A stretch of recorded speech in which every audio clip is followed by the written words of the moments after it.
Pessoal, tudo bem? Márcio, aqui da Império Call Enterprise. Pessoal, vamos a mais uma dica gramatical. É o seguinte, ó. Eu vou apresentar uma linha de raciocínio onde nós vamos perceber que nós estamos trabalhando a ideia de passado. Nós vamos usar dois tópicos gramaticais e eu vou fazer o comparativo entre eles e depois um comparativo com a língua portuguesa, tudo bem? Observem, tá? Primeiramente, eu quero apresentar esta estrutura. I would do.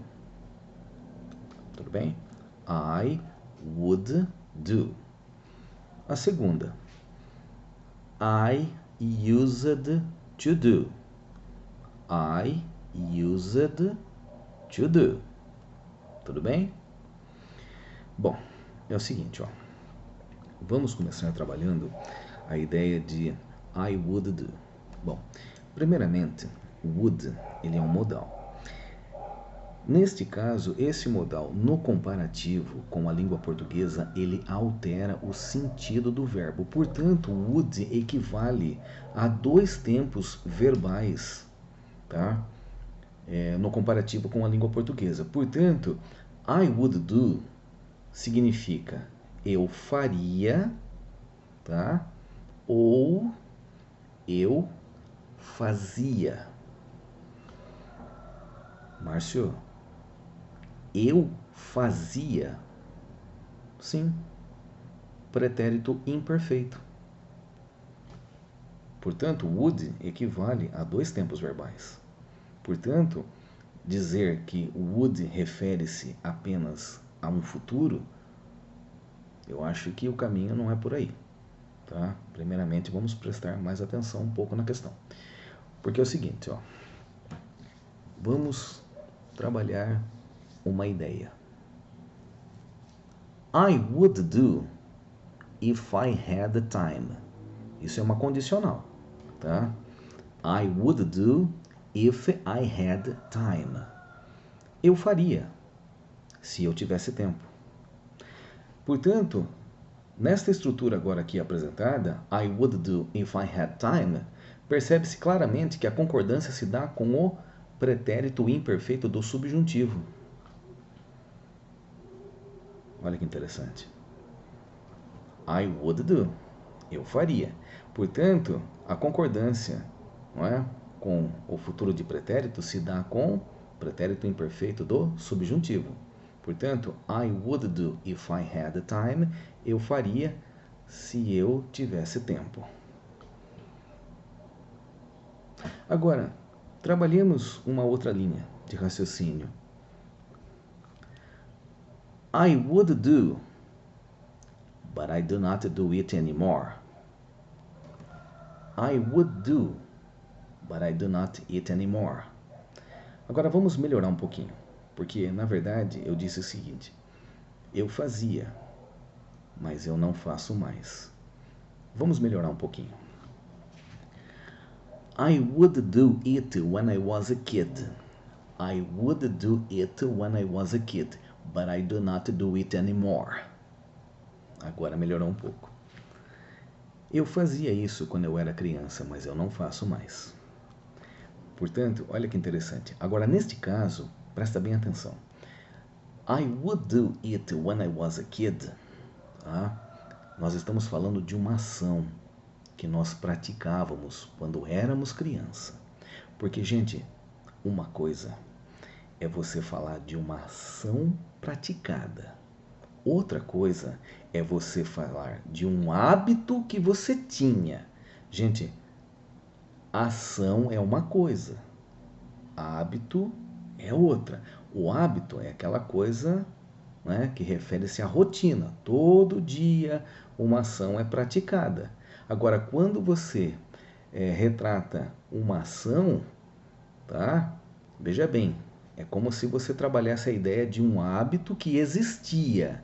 Mas aí existem as linhas de raciocínio. Você fala de um hábito que você tinha, você pode não ter mais esse hábito, ou pode ter continuado com o hábito, e com menos ou mais frequência. Mas veja bem, uma coisa é você falar de uma ação e outra coisa é você falar de um hábito, tá?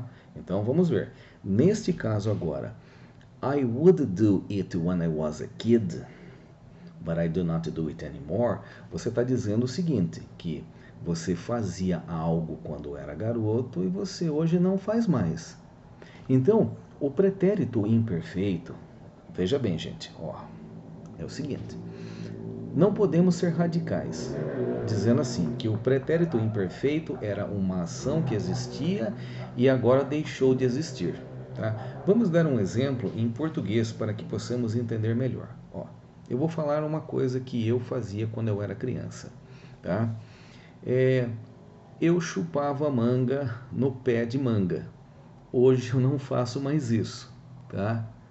Agora, vamos imaginar que eu fazia isso quando eu era criança e hoje eu continuo. Talvez com um pouco mais de frequência ou com menos frequência. Então, afirmar que pretérito imperfeito é uma ação passada e hoje não existe mais, aí, entendeu? É um pouco radical, tá? Portanto, ó, veja bem, vamos entender bem essa questão para que não tenhamos mais dúvida. Se trabalharmos uma condicional, I would do if I had time, eu faria se eu tivesse tempo. Aí é uma condicional. Então nós estamos falando agora de would como futuro de pretérito. Agora, I would do it when I was a kid, but I do not do it anymore. Eu fazia isso quando eu era criança, mas eu não faço mais. Aí nós estamos falando de um pretérito imperfeito. Tudo bem? Então aqui, nessa situação, nessas duas situações aqui apresentadas, nós podemos trabalhar a ideia de uma ação, tá? Eu fazia, eu faria, certo? Uma trabalha a ideia de condicional e a outra trabalha a ideia de uma ação que era praticada, né, antes e hoje não é mais praticada, tudo bem? Agora, vamos analisar uma outra situação. Se trabalharmos, por exemplo, I used to do, aí nós estamos falando de um hábito. Aí, nesse caso, tá? Normalmente traduzimos como eu costumava fazer. Aí passa uma ideia, por exemplo, tá? De um hábito que você tinha e pela forma como a estrutura apresenta, a ideia que passa é que esse hábito ele não existe mais, tá? I used to do it before, but I do not do it anymore. Então não passa a ideia de que esse hábito ele persista ainda. Não passa a ideia, tá? Por essa questão que o inglês ele não é traduzido, ele é interpretado. Aí existem as chamadas variações. Então é bastante complexo falar com exatidão. Por isso que eu sempre tenho aquele pé atrás. Vamos com calma, vamos analisar, vamos observar melhor a estrutura antes de afirmar algo com exatidão, tá? Eu costumo dizer que não existe exatidão na língua inglesa, tá? Eu tenho esse hábito de dizer, tá? Eu sou um aprendiz de feiticeiro. Eu estudo todo dia e todo dia eu aprendo algo diferente. Então não tem como chegar aí, ó, é isso, ponto final. Não é bem por aí, tá? Portanto, essa questão do I used to do, tá? Trabalha-se a ideia de um hábito que você tinha ou que tínhamos e que hoje esse hábito não existe mais, tá? Essa é a ideia. Então não vamos buscar uma exatidão. Portanto, vamos observar assim, ó. Would, ele equivale a dois tempos verbais, que é o futuro de pretérito e é o pretérito imperfeito. E no caso de used to do, ele trabalha a ideia de um hábito que nós tínhamos, tá? E que não passa a ideia de uma suposta continuidade. Vamos trabalhar assim. Portanto, não vamos ser radical a ponto de afirmar isso com exatidão, tá? porque o inglês ele não é traduzido, ele é interpretado. Nós estamos trabalhando linha de raciocínio. Então, antes de afirmar algo, precisamos pensar exatamente naquilo que gostaríamos que fosse entendido, tá? Por essa questão que eu classifico o estudo gramatical como uma coisa de suma importância para aqueles que realmente desejam estar falando o inglês corretamente, falando e escrevendo corretamente, tá? Então é uma dica muito bacana que eu dou, tá? Então essa dica de hoje eu espero realmente de coração ter ajudado, tá? Nos próximos vídeos eu vou estar apresentando outras estruturas para que possamos, não é? Para que tenhamos assim condição de estar entendendo cada vez mais como pensar em inglês. Falar inglês, eu falo, você fala, todo mundo fala.